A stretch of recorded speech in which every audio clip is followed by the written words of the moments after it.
Boa noite, galera do oitavo ano. Então, primeiramente, desejando que todos estejam da melhor forma, né, que toda essa crise aí possa ser solucionada o mais rápido possível, a gente possa retornar às nossas aulas. E se cuidem, galera, se cuidem, né, sigam as recomendações, porque é o melhor a se fazer no momento. Iniciando o nosso assunto, a gente vai falar sobre o sistema capitalista. O sistema capitalista, inclusive, ele tem muito a ver aí com as atualidades que estão presentes. O capitalismo ele tem três fases: o comercial, o industrial e o financeiro. E todas essas fases elas têm características em comum. Como assim, professor? Características em comum. Coloca assim: busca pelo lucro, relação assalariada de trabalho, lei da oferta e da procura, que isso aí, então, vocês vão entender o porquê de algumas coisas que estão acontecendo quando eu for falar de lei da oferta e da procura. E, claro, né, as mazelas também que existem dentro desse sistema, que são inegáveis. Então, assim, a grande diferença do capitalismo para o socialismo é porque no socialismo há uma ideia de coletivização dos meios de produção. Já no capitalismo é tudo privado, ou seja, tem um cara ali que ele é o responsável, ele é o proprietário da empresa. No sistema socialista, quem é o grande proprietário é o Estado. Então, assim, a economia ela é planificada, ela é gerida pelo governo. Já no sistema capitalista, o mercado ele se autorregula. Então, há leis naturais de mercado. Então, o capitalismo ele vai ter três fases: o comercial, conforme já falei, o industrial e o financeiro. No capitalismo comercial, os países europeus buscavam mercadorias, buscavam riquezas em outros continentes. Primeiramente foram as Índias. Quando o comércio das Índias entra em declínio, eles começam a ver com bons olhos aí explorar mais o território brasileiro. Depois vem o capitalismo industrial, né, onde as máquinas ganham uma força, vamos dizer assim, elas passam a ser o centro da produção capitalista, é a produção mecanizada, primeiro lá com as máquinas a carvão, primeira revolução industrial, depois com as máquinas movidas a petróleo na segunda revolução industrial, e também utilização em larga escala de energia elétrica. Então, a sociedade como a gente vê hoje, ela vai ser muito dependente dessa, né, principalmente das inovações vindas da segunda revolução industrial. Eu sempre brinco em sala que o que seria da gente hoje sem energia elétrica? Como que a nossa sociedade se adaptaria a isso? Realmente muito difícil. E o capitalismo financeiro, que aí já tem mais a ver com tecnologia, com velocidade nos meios de transporte e comunicação. A informação ela ganha um papel central. O dinheiro ele passa a não ser apenas físico, mas principalmente em capitais bancários. Vocês podem observar aí, e aí é um dos desafios que eu proponho a vocês até a próxima videoaula, qual a importância da subida e da queda da bolsa de valores. Por exemplo, o dólar aqui no Brasil estava batendo aí R$ 5,08 ontem. Então, qual é o impacto disso na nossa vida? Porque tem um impacto. Como que as relações de trabalho podem se dar após essa pandemia? Então, são questões que estão ligadas diretamente ao sistema que a gente está estudando, sistema capitalista.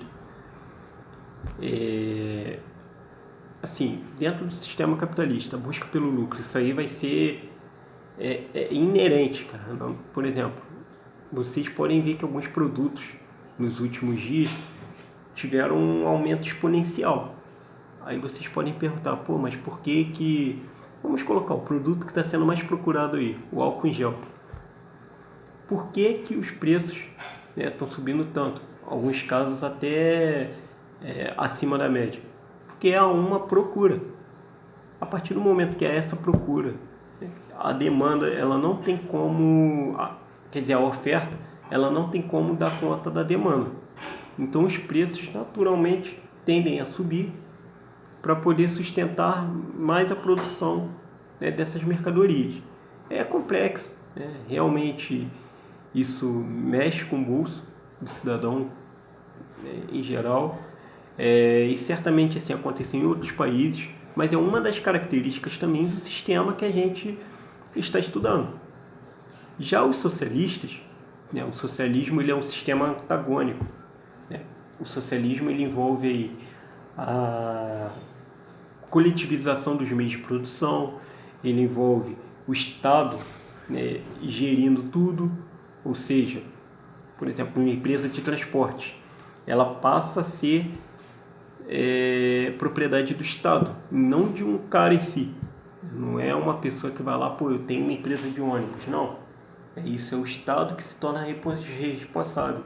Se torna responsável por gerir a economia. Eu vou dar um exemplo aí de país que o Estado tem uma forte intervenção. A própria China, né, que está aí no epicentro de tudo. Lá o Estado, eles abriram uma zona econômica especial. O que significa essa zona econômica especial? Toda essa parte do território aqui é o Estado que controla, mas nessa aqui empresas estrangeiras podem se instalar, né? Foi uma jogada, né, genial, né, entre aspas, da parte deles, porque ao mesmo tempo que eles não fizeram que nem, por exemplo, a Coreia do Norte, que tem lá a ideologia comunista, mas que se fechou totalmente ao mundo, né? Tem pouquíssimos parceiros comerciais, a população vive de forma muito fechada. A China viu também a necessidade de não estar distante, tanto que assim, é o segundo país, né, segunda maior economia. Muitos especialistas apontam a China como possível próxima potência mundial, mas ela tem um forte caráter intervencionista. Um outro caso também que alguns países europeus estão adotando essa prática intervencionista. Então os caras lá que são adeptos dos ideais socialistas, eles pegam isso, não. Os meios de produção têm que ser do proletário. O proletário é o mesmo que trabalhador, que vamos colocar ali que o peão, o cara que trabalha, o cara que movimenta a dinâmica de uma empresa. Então a ideia dos socialistas é que esses meios de produção sejam propriedade do povão.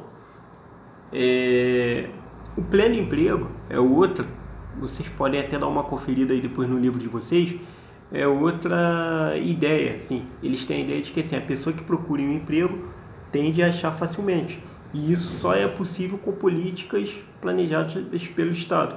Então tem uma forte centralização. O Brasil hoje, ele é um país que ele não é totalmente adepto do livre mercado, mas também não é um país que a gente possa dizer que há forte intervenção estatal, salvo em alguns casos. Mas assim, há países no mundo que adotam essa política muito mais do que o Brasil. E essas são assim as principais diferenças. O capitalismo ele sempre vai ser assim, ele vai ter essa busca incessante, quase frenética pelo lucro. Os preços tendem a subir mesmo, tendem a decair em algum momento, tudo vai depender da cadeia produtiva, né? Isso lá desde os primórdios, né? Por exemplo, aqui no Brasil, o pau-brasil, a cana-de-açúcar, né? Que a cana-de-açúcar, inclusive, ela foi a grande responsável pela vinda dos escravos. O que eram os escravos ali na concepção europeia? Era mão de obra. Escravos eram mão de obra não assalariada. A Inglaterra, que lá por volta de 1750, ela vai começar a pressionar, que aí é quando surge a Revolução Industrial, ela vai começar a pressionar países como Portugal e Espanha a darem aí independência às suas colônias, até porque havia uma coisa que se chamava Pacto Colonial. Eu acho que eu cheguei a falar em sala, que era assim: Portugal era o colonizador do Brasil. o Brasil só podia manter relações comerciais com Portugal ou com quem esse mesmo autorizasse.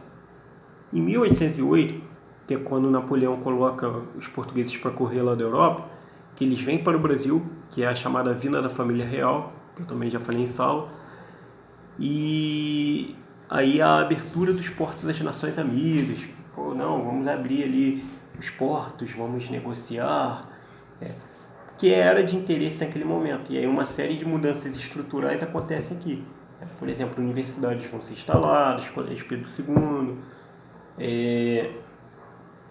Então, assim, o capitalismo ele sempre movia interesses políticos, sociais e principalmente econômicos. São coisas que estão interligadas, não tem como querer separar. Por mais que assim haja divergências entre Estado e mercado. Geralmente tem os liberais lá que não, o mercado ele tem a capacidade por si só de ditar seu ritmo. Outros já acreditam que não, mas aí é mais uma questão ideológica.